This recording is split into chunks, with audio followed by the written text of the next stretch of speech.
Now you can imagine my excitement when I heard on the radio last night that Cardiff were introducing a new extra parking charge for residence permits based on the weight of vehicles. I mean, I was awake at 4 o'clock this morning searching for weights of vehicles. That's how excited I was about this, because there's no way of dressing it up. It's an attack on the milk floater. That's what it is. But it's so much more than that, because it is, and on behalf of the floaters, can I say, it's utter lunacy, but it's also another indication of the future. Because, cast your mind back a couple of years, who was it that said they were going to bring in 20-mile-an-hour limits everywhere? And said it'll be a blanket thing right across the Welsh Labour. Yeah, that's right. And what happened? They realised that it was shit and had to take some of it out. But that hasn't stopped the rest of England now following suit. Cornwall is littered with 20-mile-an-hour limits. In fact, my mate Reg, just been on the phone. I can't tell you what we talked about because it'll probably get me locked up, but it was a genius idea. Nevertheless, he said, I've just driven from Elston to Truro and it's gone 20, 30, 40, 30, 20, 30, 20, 30, 20. And I've spent my entire time looking at the speedo instead of looking at the road. That brings its own problems. But nevertheless, they did it in Wales first and then they rolled it out everywhere else. So this is another one of those little drip-fed policies that they'll stick it out there to see what people's reactions are to it, and then they'll do it anyway, and then they can fine-tune it in Wales, and then they don't give a shit what happens in Wales. They'll just roll it out in the whole of England. But the fact it's on vehicle weight is the most crucial thing, because let's deal with the madness of it. It's for parking. It's not for driving on the roads. It's just for parking outside your house on your road, but you need a residence permit for it. And now they're going to charge you more if you drive a car which is over 2.4 tons. Now, I don't know whether you've ever driven into a parking space that had a set of scales on it, because I haven't. And not at any point do you go, I'm not going to get in that space, my car's too heavy. I'm not going to get in that space, my car's too wide, or my car's too long. Yes, but not at any point. And I feel, as a man of a certain weight, I am well educated and well able and qualified to talk about how weight can affect you getting into places. Do you know what? When I try to squeeze through a gap, like in a kissing gate or a stile or something, when I'm out walking the dogs, I don't think I'm too heavy to get through that gap. I think I'm too wide to get through that gap, because I am a wide load. And if I lost weight, do you know what? My shoulders would still be this fucking wide. They won't be any thinner. I'm not going to go like that all of a sudden because I've lost weight. I'm still going to be that wide. That's me bones. And that's the point. It's those cars, no matter how heavy they are, the reason they take up space in a parking space is because they are wide or they are long, not because they are heavy. Yes, there is a rule of thumb that says a Range Rover will naturally be wider and longer and therefore heavier. But that's not necessarily the case, as I'm about to prove. Now, before we go any further, floaters out there, pay attention to this bit very carefully, because I know what you're going to say. As soon as I start mentioning vehicle weights, you're going to go, I think you'll find that the Tesla only weighs 2.1 tons, not 2.45 tons. No, you're wrong, because the Welsh government are using the gross vehicle weight, not the curbside weight. Now, granted, I don't get it either, but curbside weight is the weight of your car empty of everything. Like the car I'm sat in now is not curbside weight because A, I'm in it. I'm, what did I work out? I am 118 kilos. I've added 118 kilos. You get 4 of me in, that's half a ton. So therefore, the gross vehicle weight is based on the car plus, hang on, I wrote it down, all the passengers that it could carry. So therefore, if you've got a 7-seater, your gross vehicle weight automatically goes up because you've got more seats. Fuel. If you've got a milk float, that's not an issue. You're carrying your fuel around with you all the time. And I don't think the batteries get that much heavier when they're full up, as opposed to when they're empty, which they always are.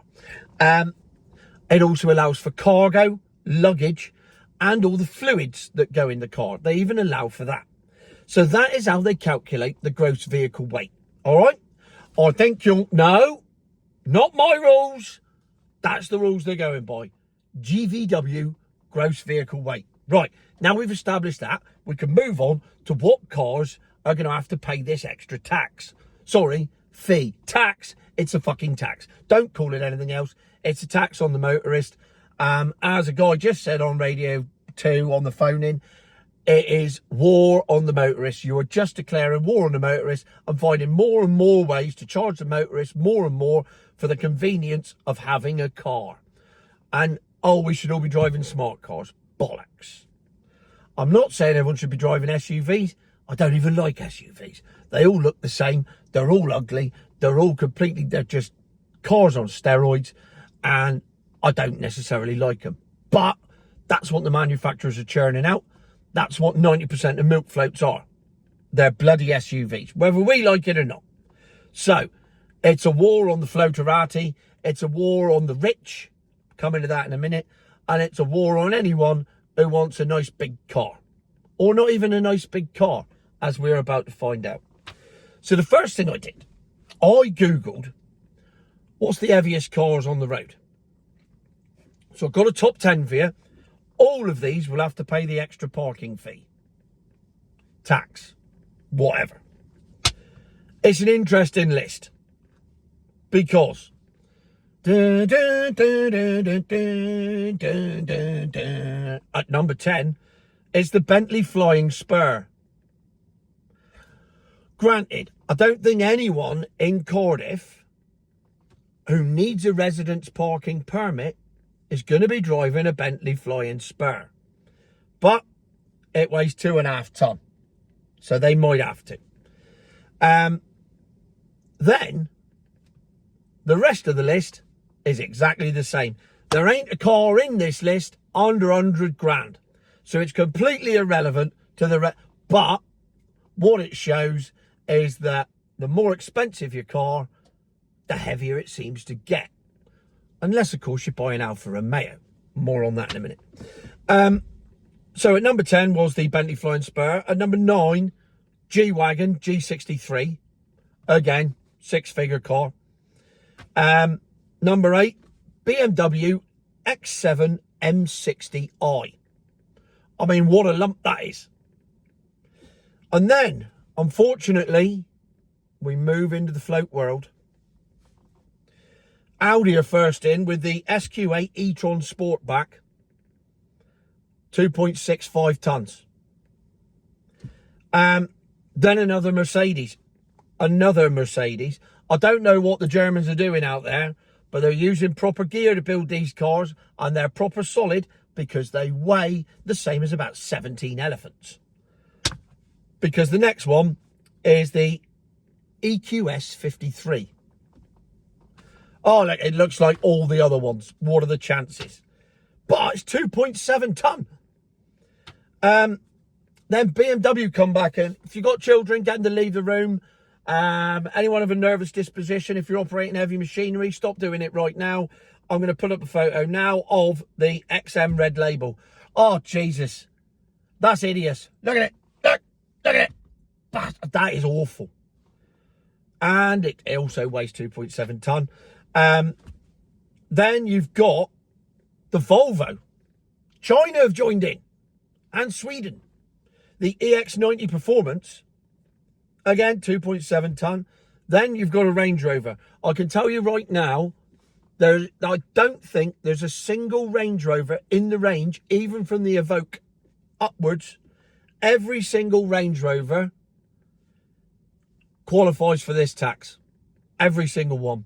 no matter what engine's in it, whether it's hybrid, electric, whatever, it qualifies. And Evoque comes in gross vehicle weight at 2.4 tonne. So, and that's the baby of the bunch. So everything, every Range Rover, and the Welsh, especially in Cardiff and the valleys, oh, they love a Range Rover. Oh, they do. Then chav right up. They love it. So they're all going to have to pay. At number 2, the Maybach GLS.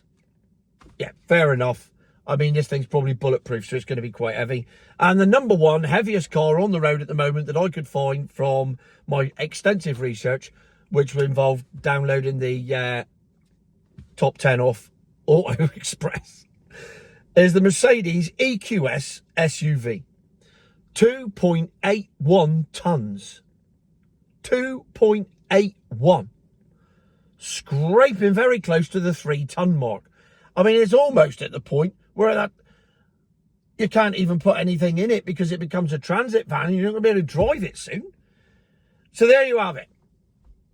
Everything over 2.4 tonne, that is, and everything over 100 grand. But that's irrelevant to the motorist of today, because the motorist of today largely isn't going to buy one of those cars. They're for the elite. They're for the, I mean, to be honest, there's a lot of drug dealing cars in there, isn't there? A lot. And I don't suppose they're worried about paying an extra fee because it's another way to launder their money. So they're all out. Forget that.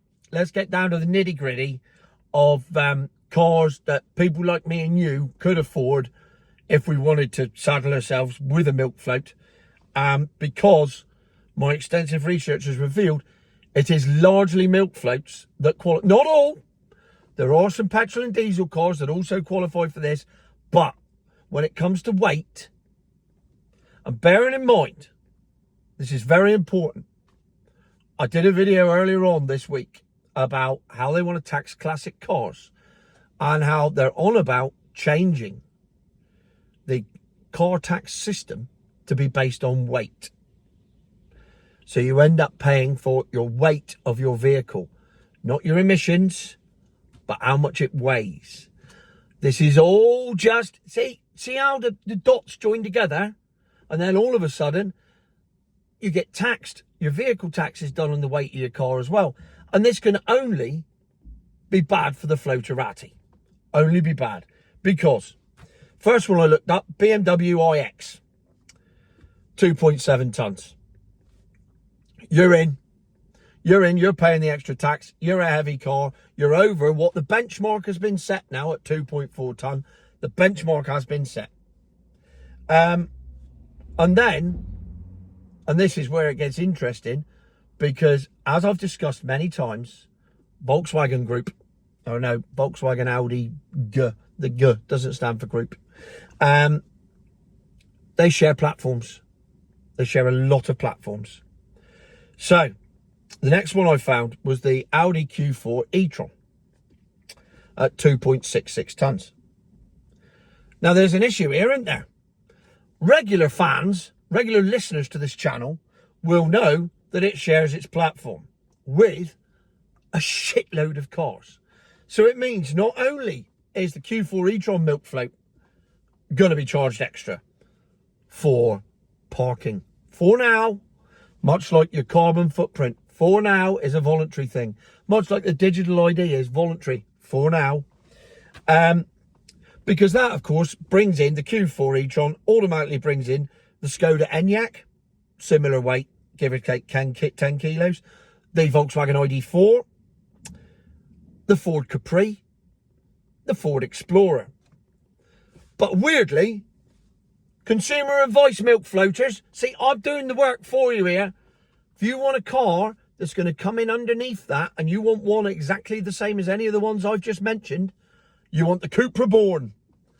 I don't know what they're doing at Cupra, different, but they've managed to shave 400 kilos off the weight of that car compared to all the rest that share the same platform. Cupra, I salute you. 2.26 kilos for the tons, not 2.26 kilos, 2.26 tons. The Cupra Born. So if you want one of those crap EVs, you want the Cupra Born. because at least you're not going to fall foul of any weight issues in the future. There you go. Consumer advice from the anti-milk floater to the floaterati. You're welcome. I'm sure you won't thank me. So then I thought, I wonder what else is out there. So I had a look. Jaguar I-Pace. I know they don't make them anymore, but they sold a lot of them. 2.67 tons. There was a bloke commented on one of my posts earlier. I put up the new MG6 and said that it was the worst car. It was ugly and it was blah, blah, blah. And he put underneath, I've just been and bought an I-Pace. And I've driven everything from a Fiat 500 to a Ferrari. And this is by far and away the best car I've ever driven. It's absolutely fantastic. And I will never go back to ICE vehicles ever again. Mate, whatever you're drinking, smoking or injecting, come down to Cornwall. I'll have a shitload of it. Because you are absolutely off your tits if you think the I-Pace is anything. The Fiat 500 is better to drive. Let alone a Ferrari. The Fiat 500 is a better drive than the I-Pace. It's like driving a super tanker round corners. It's just, and as I've proved, it's one of the heaviest ones on the road. It's up there with the 2.67 tons. It's the same weight as the SQ8 e-tron Sportback. It's heavier than the Bentley. So no, it is not a fantastic driving experience. Weight does not equal a great driving experience. Again, my power to weight ratio isn't quite as good as it could be because of the weight involved. Granted, she's satisfied. Well, as far as I know, she's satisfied. Seemed to be last night. But it could always be improved by losing a bit of weight so I could go a bit quicker. Same with the I-Pace. You got the Porsche Taycan. I thought I'd chuck that in for Mac Master purposes. What a fat bastard that is. 2.795 tons, nearly 2.8 ton. That's up there in the top 10 of stuff that should have been in Auto Express, but isn't because it was an old list. And then I thought, let's check the Teslas out. So I checked the Teslas out.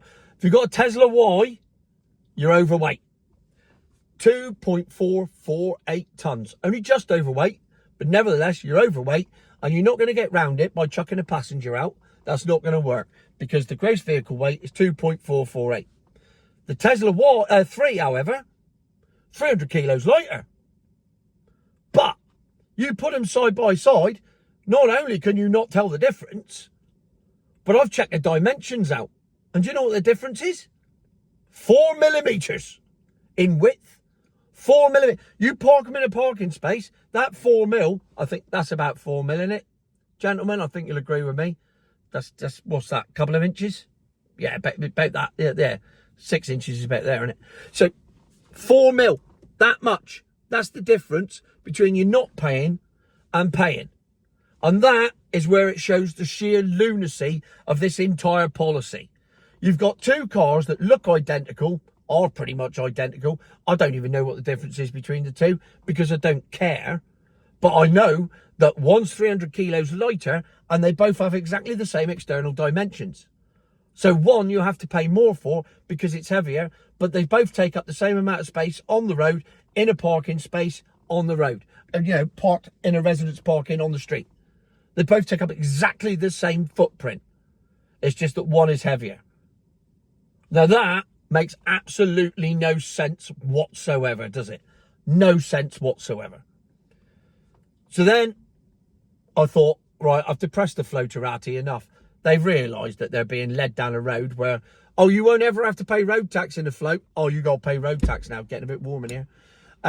You won't ever have to pay any extra tax because you've got a milk float and we're going to support you. Oh, by the way, you're going to now have to pay weight tax as well. That, yeah, on top of your road tax, which is going up every year. Now, I know we said we'd leave it the same, but we're not going to. It's going to have to go up because we're losing money because you're not paying fuel duty. So we're going to sting you one way or another. And yes, we did lie to you about it. The government lied? What, you mean like a few weeks ago when they said digital ID was only for illegal immigrants to stop them working? And now it's if you want to buy a house or get a library book out. I mean, who would have thought the government would lie? Much like Cardiff Council lying about the fact that this is only a trial thing and it's only about the weight of vehicles because they're trying to reduce blah-de-blah-de-blah. No, it's a guinea pig thing, and then they're going to roll it out across the entire nation. Anyway, good news. All Alfa Romeos underweight. Yes. Including the Quadrifoglio Giulia. Yes, the greatest car on the road in Britain right now is only 1.9 tonnes. And that's why it's brilliant to drive, because it weighs 6 me's less than an I-Pace. So if you took a Quadrifoglio and filled it with 5 me's, it would still be lighter than an I-Pace and still be better to drive, and you wouldn't look like a twat driving it either. Unfortunately, BMWs, every single X, and I love me X's. Oh, Jav across the road here with an X3. He's paying extra in Wales. Even the X1 got a gross vehicle weight of 2.44 tonnes. I had an X1 for years because I couldn't be asked to get rid of it. X1, X3, X5, X6, X2, X4, all of them. All overweight, sorry. Citroen, get yourself any Citroen. Whatever Citroen you want. They're all underweight. You'll be fine with a Citroen. I mean, I wouldn't, but you will be fine with a Citroen. Hyundai, only the Santa Fe, which the new one, I actually quite like the look of.